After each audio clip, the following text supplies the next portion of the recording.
forward. Topics such as ensuring the sanctity of life is the top priority of Grand Rapids police officers. Ensuring only the minimum force necessary is used for law enforcement purposes. And the traffic enforcement is public safety focused, are early issues I anticipate focusing on. Ensuring officers in the Grand Rapids Police Department are receiving the best training on use of force, de-escalation, crisis intervention, and cultural competency are also a priority. A city is entitled to be policed in a manner embraced by the city, and to have its officers educated and trained on things which the city deems important. I recognize the gravity of this time for policing in Grand Rapids, and I'm confident in our ability to move forward in the right direction as an organization. I look forward to returning in the coming months to this body to update on the improvements we're making in policing and police-community relations. Very good. Thank you, Chief. We'll now have the update from the Office of Oversight and Public Accountability and the Office of Equity and Engagement. And after that, we'll open things up for Q&A for colleagues here on the dais. Mr. Davis. Thank you, Commissioner, and good afternoon to you all.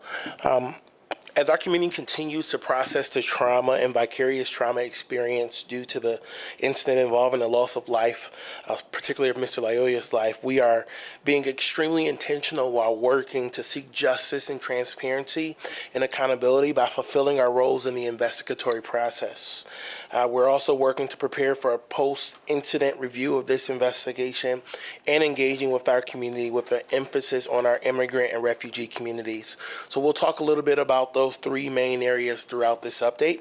But before you'll see this graphic that has been prepared to help community better understand the roles and responsibilities of the multiple entities that are involved in this investigation. Pursuant to Administrative Policy 1502, the investigation of any GRPD officer involved shooting is reviewed or investigated by the Michigan State Police for potential criminal acts. This policy governs an incident when a GRPD officer shoots at someone or is shot at in the line of duty.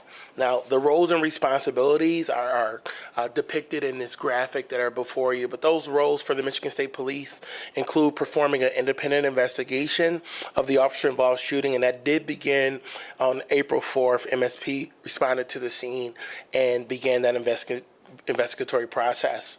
Now, the purpose of this is to have a third party, is to promote fairness and remove perceived or actual conflicts of interest. Additionally, it's important to point out that the city has no authority over the investigation, including the timeline of the investigation. So we have no way to influence that timeline. Generally, the investigation includes the interview of witnesses, collection of evidence, which will include medical examiner reports, photographs, videos, or ballistics, and a thorough review of evidence. After that investigation is complete, then the investigative report or the police reports in that case are referred to the prosecuting attorney and also to the Grand Rapids Police Department. It's important to note that does not always happen simultaneously. The reports may go to the prosecuting attorney first, because the prosecuting attorney will have the ability to seek additional investigation if they find it to be necessary. But at some point, those reports will go to both the prosecuting attorney and to the Grand Rapids Police Department. So if we turn to the role of the prosecutor in this space, the prosecutor receives the reports and evidence, and then they review those reports. And again, they can request or conduct additional investigation if they find that necessary.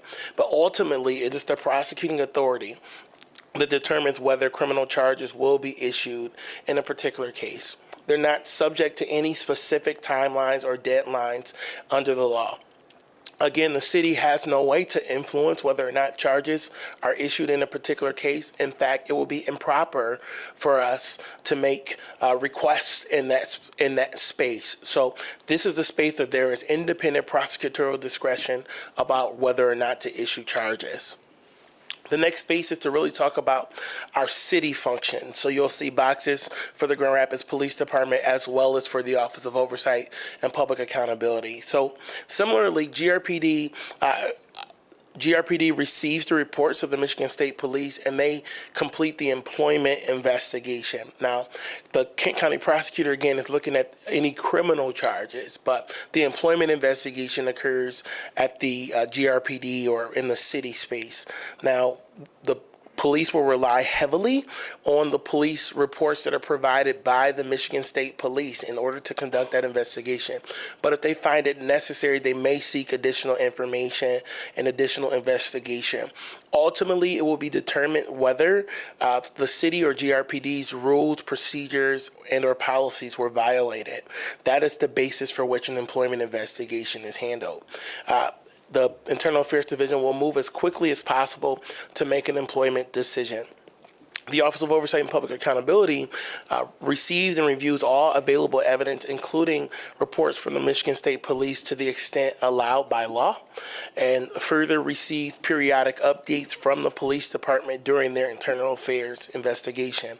We'll evaluate the findings in the internal affairs report, and we'll conduct a full audit post the investigation done by Internal Affairs, which means we'll look at everything and make determinations to see if it followed policies and procedures in the law.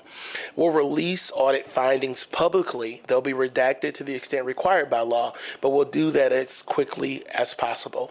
So that takes us through the overall summary of the roles and responsibilities for each agency involved in the investigation of an officer-involved shooting. But in addition to the actual investigation of an officer-involved shooting, we know that there are a lot of other questions that have come up related to policy that must be considered, and they will be considered as part of a post-investigative review that will happen. Questions that have been raised are how much time it took to release the video of this incident. We know those are questions that need to be considered. When should an officer's name be released in connection with an investigation? The amount of time it took to render aid. What policy changes, if any, can be implemented to help prevent this type of result. Policies that deal with the sanctity of life and cultural competency, and then questions around when should officers use disengagement as a form of de-escalation. I'm committed to thoroughly reviewing these matters post-investigation and any other questions that might arise throughout the course of the investigation. However, right now we understand that the most important thing for us to do is focus on the actual investigation of the officer-involved shooting. So that is the primary focus at this time, but we will continue to do the post-investigation and its matter to ensure that there is truth and accountability. In addition to the investigation and the post-incident review, OPA has been working with the Office of Equity and Engagement, as well as the Police Department and the Executive Office to increase engagement regarding our public safety matters. We're very grateful for our faith-based leaders who have come to the table and been of great support throughout this process, as well as for leaders that we're building relationships with in our African immigrant and refugee communities. Throughout our conversations and engagement with our African refugee and immigrant communities, several things have come to the table related to needs in the public safety space. One of the things that came up that was there was specific emphasis given to was Know Your Rights programming. And some of you may know that the Office of Oversight and Public Accountability does offer Know Your Rights programming citywide, but there are specific needs for our African immigrant and refugee communities that were raised. Of particular emphasis are questions regarding the difference between laws in the countries of origin and here in the United States, or different cultural expectations, or the way in which one interacts with police, or things of that nature that are different from one country to another. So we are currently working to modify our curriculum, and we're working in partnership with community and other agencies to offer similar training to make sure we can roll out something that works well for our African immigrant and refugee communities. So at this time, I'll turn it over to Ms. Stout, who will further discuss our engagement efforts. Thank you.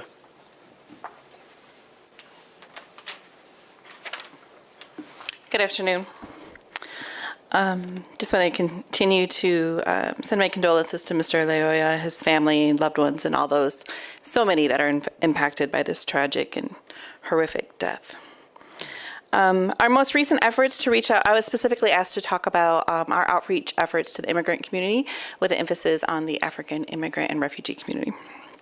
So our most recent efforts to reach out to the African immigrant community, and really all immigrant communities, are rooted in our participation in the Welcome Plan for Kent County. The Welcome Plan is a result of National Gateways for Growth Strategic Planning Award, helping local communities such as ours to develop multi-sector plans to create a more welcoming and inclusive environment for immigrant and refugees, both through policy and programs. Our planning process was led by a steering committee with representatives from the City of Grand Rapids Area Chamber of Commerce, West Michigan Hispanic Chamber of Commerce, Kent County, and Samaritas, which many of you know is a local refugee resettlement organization, along with a task force of 36 organizations from across the community. Participatory in design and implementation, the Welcome Plan reflects the voice of new Americans and provides a measurable framework for our community to work on. Immigrant voice is the foundation for the Welcome Plan and is based on over 800 surveys and over 25 focus groups with our diverse immigrant community representing 33 different countries. It is from those surveys and conversations that the Welcome Plan recommendations emerge. It is important to note, not one entity is responsible for carrying out the entire plan. Rather, it requires all of us in all sectors to find our place in the plan and collaborate to carry it out. The Welcome Plan, which I can send to you, was released in September 2020 and provides recommendations in 5 categories: civic engagement, economic development, safe and connected communities, education, and equitable access to services. It was also at this time that the Welcome Plan coordinator transitioned out of her role to attend law school. Kent County is a fiduciary of this effort and is in the process of hiring a new coordinator with guidance from the steering committee. In the interim, the City of Grand Rapids has done the following, specifically related to Welcome Plan recommendations. We've drafted and piloted a new language access policy that is expected to be implemented in the next fiscal year across our organization. We launched a series, Welcoming GR, to offer city staff opportunities throughout the year on topics related to the Welcome Plan and to connect to the local immigrant community. We widened sponsorship and support to immigrant-led celebrations such as A Glimpse of Africa, Hispanic Festival, Fiesta Mexicana, and others. Awarded neighborhood match fund contracts for projects with a focus on immigrant community along with additional communities in Grand Rapids. Intentional to reach out to immigrant-owned businesses to register them as a city vendor and receive micro-local business enterprise certification. We changed process to provide people the option to file complaints about public safety and the police with the Office of Oversight and Accountability instead of directly at the police station. And as Mr. Davis said, we offer Know Your Rights training to youth, this example specifically in the Drive for Success program at the Boys and Girls Club. In recent weeks, the city has reached out and met with Welcome Plan collaborator from the African Collaborative Network to inquire, to ask them what support is needed at this time. Based on that conversation, we are working on a contract with the African Collaborative Network to provide training to city staff via the Welcoming Series and to strengthen existing police policy, police training and policy for long-term systemic change. The ACN is very interested in policy change and advocacy work, and we applaud the work that they've been doing. The city has also reached out to A Glimpse of Africa leadership and will be supporting their upcoming 2-day wellness and mental health event on May 13th and 14th, geared toward local African immigrants and refugees. This 2-day event was being planned prior to April 4th. And we will also support monthly events and spaces for the community to gather over the next year, per their request. In addition, select city staff and officials were invited to attend the initial gathering on May 1st to listen, to deeply listen, and engage with the local African immigrant refugee community. This is a Glimpse of Africa event, so I can't speak for the organizers. However, it is my understanding at this time that this is for the African community and those specifically invited by A Glimpse of Africa. And a very small, recent step, so very small, step to include is to engage and be in community is the city's support of the upcoming Refugee World Cup. Part of engagement sometimes is just being with people, being in community, building those relationships. I will be there personally. Through this series of initial meetings, additional needs were identified, such as immigration legal support, education on knowing one's immigration and legal rights during encounters with law enforcement, And then, of course, the city's OPA is adapting the Know Your Rights curriculum to meet this need specifically for different cultural communities, which is important. Thank you, Mr. Davis. While the Office of Equity Engagement, in partnership with the Welcome Plan Steering Committee, is mapping out what legal supports are out there right now and see where we can help leverage our influence per our equity value to fill in gaps. Since the incident, several meetings have occurred with members of the African and Congolese community to include Congolese faith and community leaders. The city is listening and working with these community leaders to plan future engagement with the Congolese community to follow up on concerns, better understand culture so we can be responsive, and identify opportunities to partner and support. Earlier today, I was asked about data specific to Grand Rapids and the African community. We're looking that up. It's hard to get it specifically within our boundaries of the city, but we are working on data maybe at the broader sense. A lot of our immigrant and refugee community also live in Kentwood as well. And then it's also important, there's many cultures within the African immigrant community. So that's what we're doing as of now. Thank you. Thank you very much, Ms. Stout. I'd like to open things up now to my colleagues here on the committee. Would like to see if you have any questions for any of the three who just provided an update. If so, please. I'll start with my colleague, Pastor Moody, or Commissioner Moody. Thank you, Commissioner Jones. I appreciate this. To the Chief and Brandon, Mr. Davis, and Mr. Stout, we heard most of this information this morning. I want to thank you for continuing to elaborate on it. I appreciate your transparency in terms of how you can get information out to us as well as this community. And I really appreciate the fact that you're going to be really working with the African immigrant community and other immigrants as well, so that it brings a better perspective as to what rules and regulations that they are looking to learn from in our city as well. I think that's so key and so important to our community. And I just want to say thank you guys for what you're doing.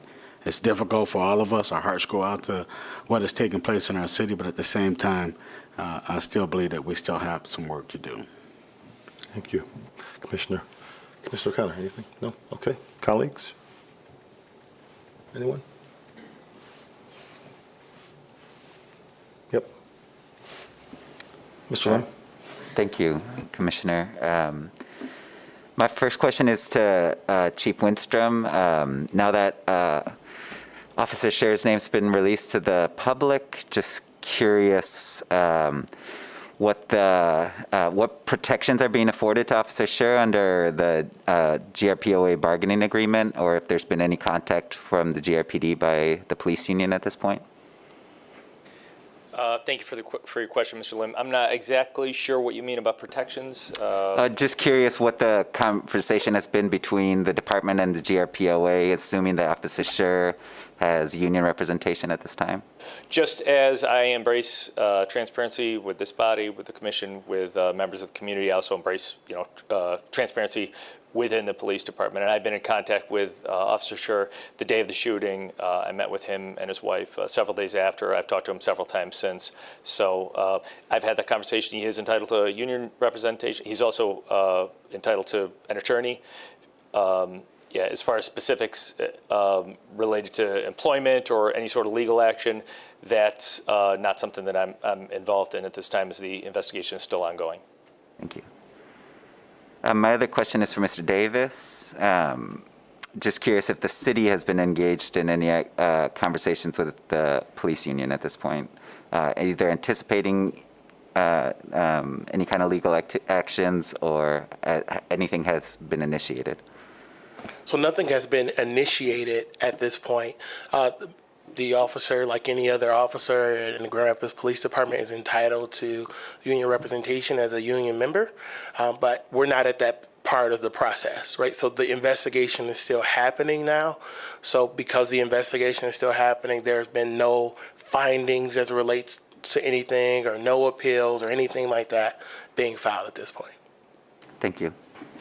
This one, the final question is for the commissioners. Any comments on having Chris Becker need to recuse himself given his office's history with the GRPD? Has there been any moves by our commissioners to call for the Attorney General to step in and take over the investigation, or has there been any movement from city leadership to remove Chris Becker as the main prosecuting attorney? I'll turn it over to Madam Attorney. So we've strongly advised that our commissioners do not get involved because we need the process to be fair and impartial, and they can't be seen as putting influence on that. And so we've advised them of that. As far as Chris Becker recusing himself, he has the authority to recuse himself if he deems that there's some conflict of interest. We don't have any control over that. If he chooses to, then certainly the Attorney General can step in, but if he chooses not to, then he is the Chief Enforcement Officer of the County of Kent. And so we have no influence over that. When it comes to MSP or the prosecutor's office, meaning the investigation or the prosecution, the City of Grand Rapids has no influence over that. And is there a reason, Ms. Hitchcock, why we are advising city leaders not to remain arbitrary in this process, to allow the process to play out? Yeah, because we want, the investigation isn't done. We want all parties to get a fair and just treatment in the process. And so it would not be advisable for them or anyone from the City of Grand Rapids to exhibit those influences. Despite the fact that we know for a fact that there's been collusion between the Kent County Prosecutor's Office and GRPD in the past? Well, we don't know that. Thank you. Thank you, Mr. Lim. Any others? Questions, comments? No? Okay. Seeing none, I'll go ahead and adjourn the Public Safety Committee meeting. Thank you.